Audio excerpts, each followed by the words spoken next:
My plan for documenting my daughter's kindergarten experience was a total failure. It did not come together at all like I had planned, but I want to show you where I am at and what I'm going to do to wrap up the scrapbooking for this first year of school. Now, before we get into these layouts, these ones do not have videos on YouTube, so you may not have seen them yet. I want to talk about my original idea and what I was going to do.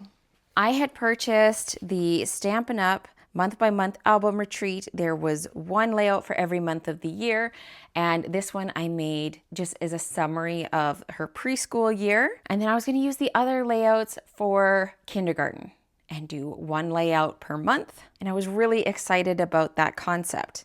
If you want to see more of the process of this layout and all the extra pieces that I added, there is a video on my channel. I will link that down below for you. And actually, this album retreat is still available and it is marked down to 50% off. So it is a really good deal. You can go back and watch the videos. It comes with pre-cut kits, so you don't have to do all the cutting, just the building and embellishing part of it. So I loved how this turned out, and so I thought that would be a great way to document her first year of school. Now, things did not go to plan because just a few weeks into the beginning of school, there was a teacher strike and we were out of school for a whole month. So right there kind of derailed everything. And by the time she went back, I was in a super busy part of life. You can see I've not done the journaling yet. I do need to go back and do that. I would like to get this journaled before we start grade 1 in just a couple of weeks, because I'm sure the memories will kind of all blur together.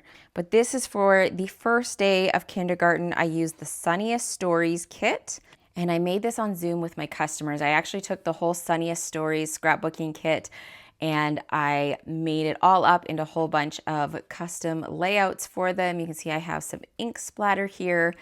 All of these pieces are from the kit. There's die cuts and stickers, background papers, and this kit actually has 2 of each background, which made it super easy to pull together.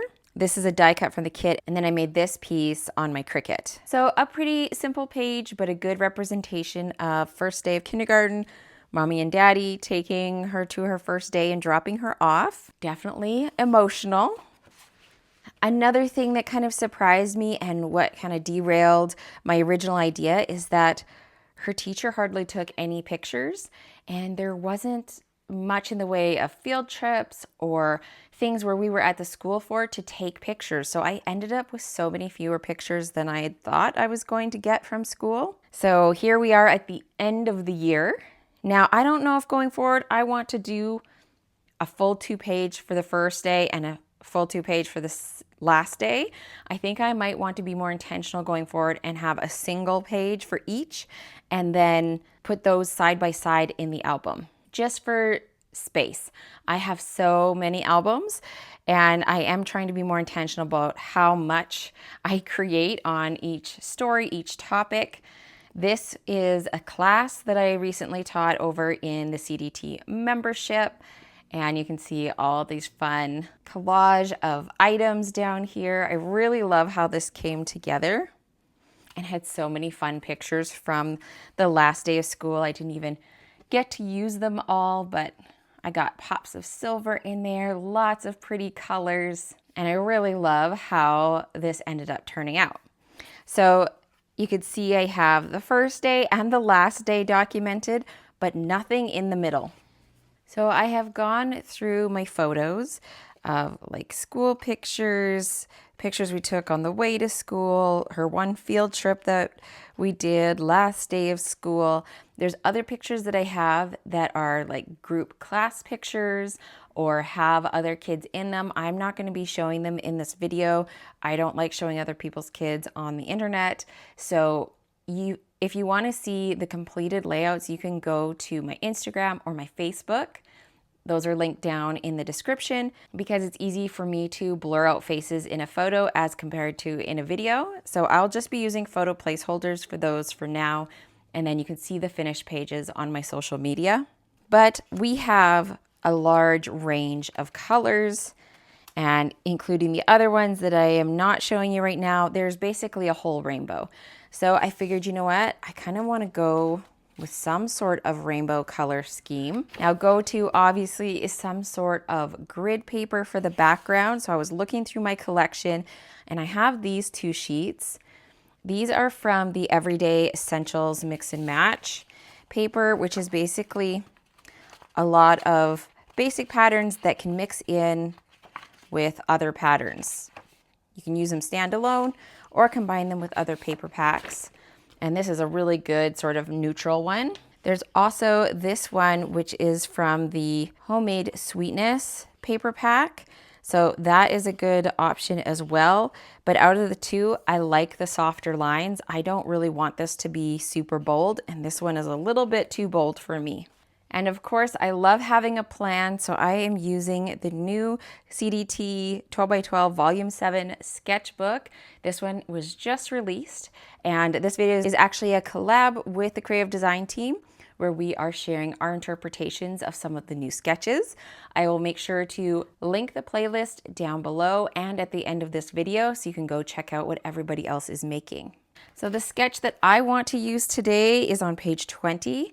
And I loved how there's different orientations and there is a lot of photos on this one, as well as some room for journaling and not too much paper, which I liked because I'm not going to use like a full paper collection. I'm just gonna be grabbing bits and pieces from my stash. So for the background, I have some options here. I'm just gonna swap this out. I think I wanna cut off the holes.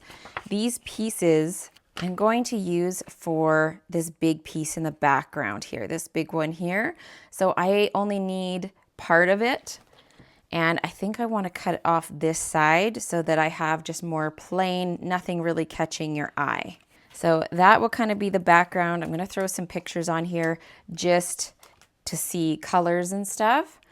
But then I need another piece that's going to be a full 12x12. And so I was looking at options and I thought it could be really cool to do like a brick pattern for school, but I don't know, I'm not 100% sold on that. This is an old Close to My Heart one from my stash. This one is Kaiser Craft, and there is like a grayish, a whitish grayish brick, which I think I maybe like that one even a little bit more, but it is a lot of white happening. And then it has like a rustic brick on the other side as well. So these are all things that I've been thinking about when I was preparing to do this. And I'm just not too sure how I feel about this, considering everything else that I'm putting on. If this is like too realistic, mixed in with some more like cartoony, cutesy elements. So this is my quandary. And then I was also thinking, what about black? So it'd be about like that much showing. There'd be about 2 inches showing. And then I thought I could white heat emboss on it and kind of make it look like a chalkboard. So I'm thinking that might be the direction I want to go. I love the brick idea, but I'm just not sure that it's going to match everything. Maybe if I was scrapbooking an older child, something a little bit more mature, maybe that would go a bit better. But I do know I want to mix in some rainbow color elements because we're gonna have so many colors going on this page. I wanted some sort of rainbow stripe or something, and I did find this paper in my collection. This is old. This is BoBunny lemonade stand, maybe 2012, 2014. I don't know. It's been a while, but I cut that and that. I love rainbow stripe paper or stripe paper that uses all the colors in a collection. I think it's such a good basic, but I honestly don't have much left. I've used pretty much everything I had, and I really wanted a true rainbow that had red and pink and orange and yellow, all the colors. The only thing this is missing is purple, which is fine. I don't have a ton of purple in my photos, but I do have a lot of red and a lot of pink, not on these photos, but on my other photos. So I liked that this one had the red and pink on it. From that collection, I also have this sheet, which has a bunch of tags on it, and it is very summer themed, but I thought there's ones like good times that I could use, and I could maybe even use some of these and just cover up that little area, put a little shape over it or something. There's this one here that I could like cut out with just the little hearts on it. So I'm gonna see if there's a way to bring some of these into the page. I'm gonna start cutting up my paper, laying everything out, and then we will go from there. All right, this is where we are at so far. I kind of have my pieces laid out. I have my photos, and of course my group photos have just printer paper over top of them. But this is kind of what I'm thinking. You could see there's a wide range of colors. We definitely have the rainbow represented here. And this is what I've decided to do, since the only other photos I have for kindergarten are her big group, official portrait, which her teacher isn't even in because she was missing that day. And then just her like official portraits, which turned out so cute. I have this pose and then another pose that's slightly farther back. Both of them are adorable. So I might want to do a single page layout just with those few photos on it.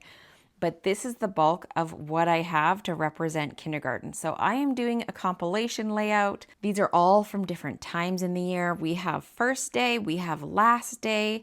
This is also, I believe, from her first day, and they made like magical Play-Doh, and she was so pumped about that. Her field trip, and I'm thinking I might want to either write below it or do like little tags to go over top to say why each photo is important.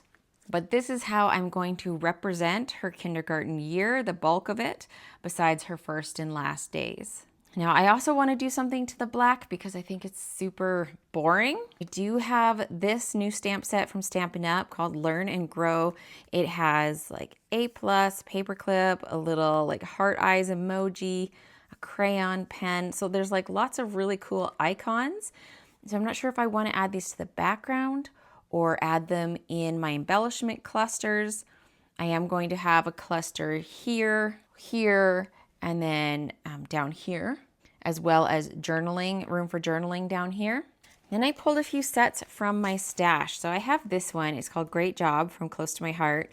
And hopefully you can see that. It has these really fun, sketchy looking stars and swirls. And I thought that would look so good, white heat embossed on the background.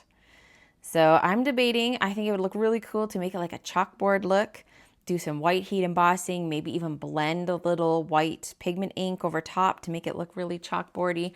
So this is a good idea. I could also just stamp in white pigment ink, which gives you a very soft look. Maybe I want to do that instead of white heat embossing. I'm obviously still thinking about that. I also have this one.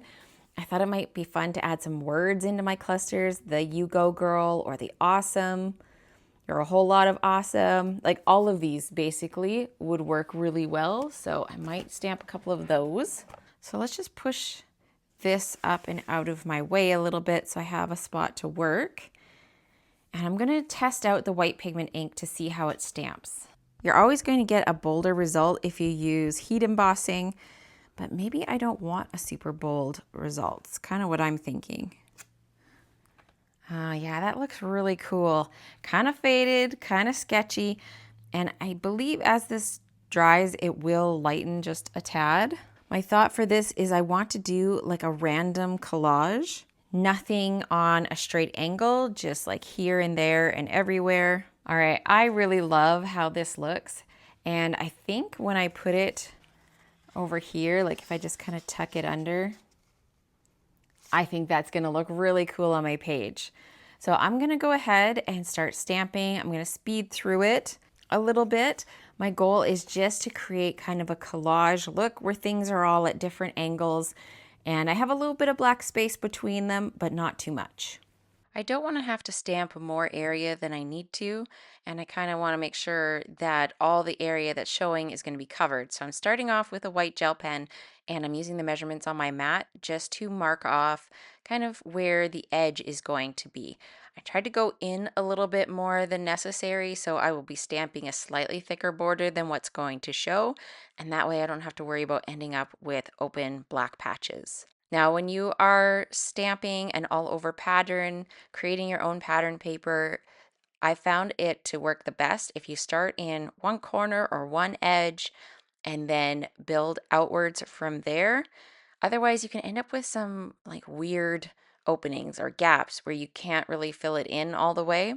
So by building it just one stamp at a time and filling in the gaps as you go, I usually am happier with the overall look than if I stamped all the stars first and then all the paper clips or something like that. I could have also, to save some time, put a bunch of these stamps onto a block and created like a 4x4 block and just stamped that same one over and over again. But I really like this kind of organic pattern that is different. No section is exactly the same. Later on, there's a section where I actually forgot to use one of the stamps, so it's missing from part of the design, but it really doesn't matter in the end. I have moved my pieces together here so that I can get a smooth transition from the left page to the right page. I would recommend doing that so that the design just keeps flowing and it looks like how it should. You can see I am stamping over the edge of my paper too. That's why I have that white piece of printer paper there, just to catch any pigment ink that's going over the edge. It looks much more natural to have parts of images going over the edge. It looks like the design naturally continues. If you keep everything within the parameters of the page, sometimes it looks a little strange. I'm happy with how this pigment ink is working. This is the Close to My Heart pigment ink. Stampin' Up! Also has a white craft ink.